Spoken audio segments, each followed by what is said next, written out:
Hello guys, welcome to pix anime.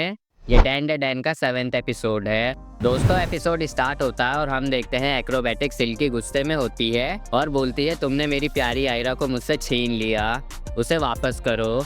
ओकारू और मोमो वहाँ से भागने लगते हैं आयरा को साथ लेकर। ओकारू मोमो से पूछता है कि हम क्या करें। मोमो बोलती है, भागते रहो, मेरे पास एक प्लान है। वो दोनों भाग ही रहे होते हैं कि एक्रोबैटिक सिल्की उनके पास आती है और मोमो को लात मारती है। फिर एक्रोबैटिक सिल्की ओकारू के पीछे जाती है और ओकारू इधर उधर भागने लगता है। पर जैसा कि इस स्पिरिट का नाम है एक्रोबैटिक सिल्की, तो इसको एक्रोबैटिक्स बहुत अच्छे से आता है। एक्रोबैटिक सिल्की ओकारू पर भी अटैक करती है। एक्रोबैटिक सिल्की फिर आयरा से बोलती है, तुमने मुझे मम्मी नहीं बोला तो कोई बात नहीं, मैं बस तुम्हारे साथ रहना चाहती हूँ और जब मैं तुम्हें खा लूंगी तब तुम और मैं एक हो जाएंगे और हमें कोई अलग नहीं कर पाएगा। एक्रोबैटिक सिल्की आयरा को खाने के लिए आगे बढ़ती है पर वो आगे नहीं जा पाती। फिर मोमो उससे बोलती है, तुम्हें एक्रोबैटिक्स बहुत अच्छे से आते हैं, उसी की वजह से तुम फंस गई हो। और हम देखते हैं कि एक्रोबैटिक सिल्की के बाल इधर उधर फंसे हुए हैं, जिसकी वजह से ही एक्रोबैटिक सिल्की आगे नहीं बढ़ पा रही है। एक्रोबैटिक सिल्की और गुस्से में आ जाती है और बोलती है, तुम्हें क्या लगता है तुम इससे मुझे रोक पाओगे? और फिर एक्रोबैटिक सिल्की वहाँ पर एक पिलर तोड़ देती है। मोमो फिर अपनी साइकिक पावर से एक्रोबैटिक सिल्की के पैर पकड़ लेती है और ओकारू से बोलती है, तुम अपनी पूरी पावर्स का यूज करो और इस स्पिरिट को हराओ। ओकारू बोलता है, पर मैं इसे कैसे हराऊं? और वो बताता है कि जब हम एलियन से लड़े थे तो मैं बहुत घबराया हुआ था और जब हम उस लोकेशन बाउंड स्पिरिट से लड़े थे तो मैं बस भाग रहा था। मैंने आज तक कभी प्रॉपरली फाइट की ही नहीं है। मोमो बोलती है, तुम ये सब मुझे अब क्यों बता रहे हो? जल्दी से कुछ करो और इस स्पिरिट को हराओ। इन दोनों का ध्यान नहीं होता है एक्रोबैटिक सिल्की पे और एक्रोबैटिक सिल्की एक पिलर इनकी तरफ फेंकती है, लेकिन ये दोनों बच जाते हैं और मोमो ओकारू से बोलती है, हमें जल्दी करना होगा, मैं इसे ज़्यादा देर तक नहीं रोक सकती।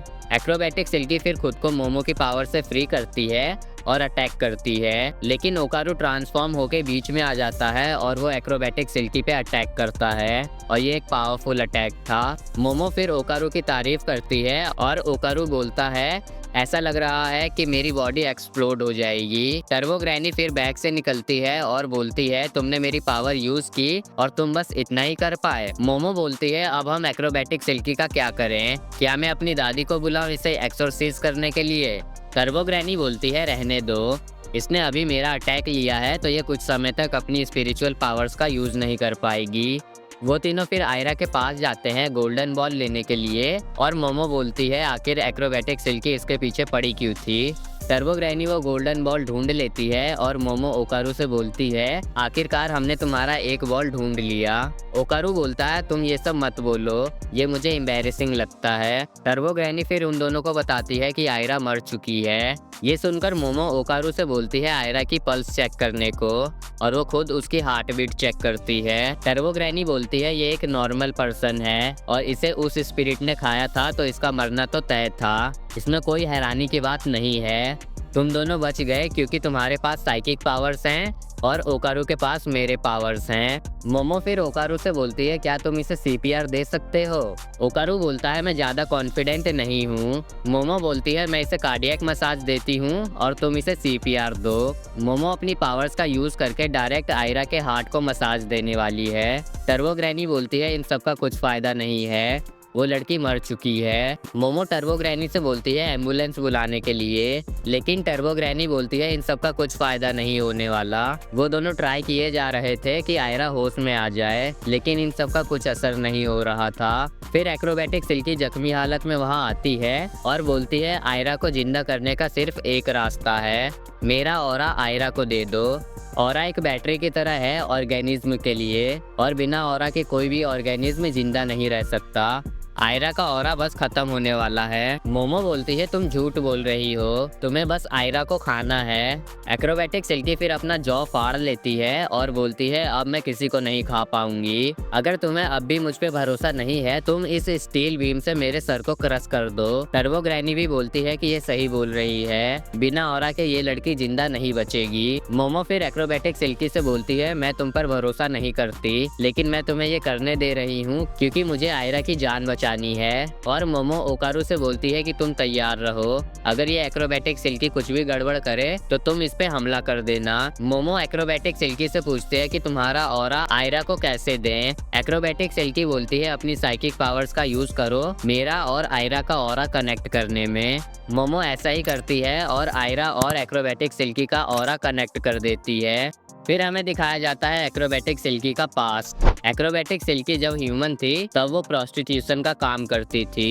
एक्रोबैटिक सिल्की फिर घर जा रही होती है और वो देखती है एक ड्रेस। जब वो अपने घर पहुंचती है और दरवाजा खोलने वाली होती है, हम देखते हैं कि एक्रोबैटिक सिल्की उदास है, पर जैसे ही वो दरवाजा खोलती है अंदर से उसकी बेटी आती है और उसे हग करती है। अपनी बेटी को देखकर एक्रोबैटिक सिल्की खुश हो जाती है। नेक्स्ट डे हम देखते हैं एक्रोबैटिक सिल्की काम कर रही है अलग अलग जगह पर। एक्रोबैटिक सिल्की की एक इकलौती बेटी है और उसी के लिए एक्रोबैटिक सिल्की ये सब काम कर रही है क्योंकि उस पे बहुत सारा कर्ज है। एक्रोबैटिक सिल्की जब भी अपनी बेटी के साथ होती है वो बहुत खुश होती है। एक्रोबैटिक सिल्की अपनी बेटी के लिए ये वाली ड्रेस खरीदती है। फिर हम देखते हैं एक्रोबैटिक सिल्की के बिताए हुए पल उसकी बेटी के साथ, लेकिन ये सब खुशियाँ उसके जिंदगी में ज़्यादा देर तक नहीं चलती। जिन लोगों से एक्रोबैटिक सिल्की ने कर्ज ले रखा है वो लोग उसके घर आते हैं और उसे मारते हैं और वो लोग उसकी बेटी को अपने साथ ले जाते हैं। एक्रोबैटिक सिल्की उन्हें रोकने की कोशिश करती है पर नहीं रोक पाती और काफी घायल भी हो जाती है। एक्रोबैटिक सिल्की जब होश में आती है वो भागती है अपनी बेटी को ढूंढने के लिए, लेकिन उसे उसकी बेटी नहीं मिलती।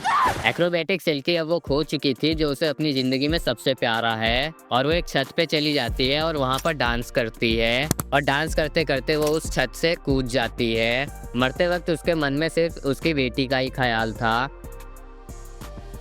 और जब एक्रोबैटिक सिल्की स्पिरिट बनी तो वो भूल गई अपनी ह्यूमन लाइफ की मेमोरीज। उसे बस इतना याद था कि उसकी कुछ बहुत खास चीज उसने खो दी थी। और इसी टाइम पर बेबी आयरा एक्रोबैटिक सिल्की को मम्मी कहकर बुलाती है क्योंकि बेबी आयरा को लग रहा था कि वो उसकी मम्मी है। आयरा फिर वहाँ से चली जाती है और हम जान पाते हैं कि आयरा की मम्मी मर चुकी है। एक्रोबैटिक सिल्की को अब उस समय से लगने लगा था कि वो आयरा की मम्मी है और उसने ठान लिया था कि वो आयरा को हर खतरे से प्रोटेक्ट करेगी। प्रेजेंट में हम देखते हैं जब मोमो ने एक्रोबैटिक सिल्की का ऑरा छुआ था तो उसे भी उसकी बैक स्टोरी पता चल गई थी। मोमो इमोशनल हो जाती है और ओकारू को लगता है कि एक्रोबैटिक सिल्की ने उसके साथ कुछ कर दिया है। ओकारू एक्रोबैटिक सिल्की पर हमला करने वाला होता है पर मोमो उससे बोलती है ऐसा मत करो। फिर हम देखते हैं आयरा भी अब जिंदा हो गई है और एक्रोबैटिक सिल्की उससे माफी मांगती है। एक्रोबैटिक सिल्की फिर डिटोरिएट होने लगती है क्योंकि अब उसका ऑरा आयरा के पास है और उसके पास कोई ऑरा नहीं है।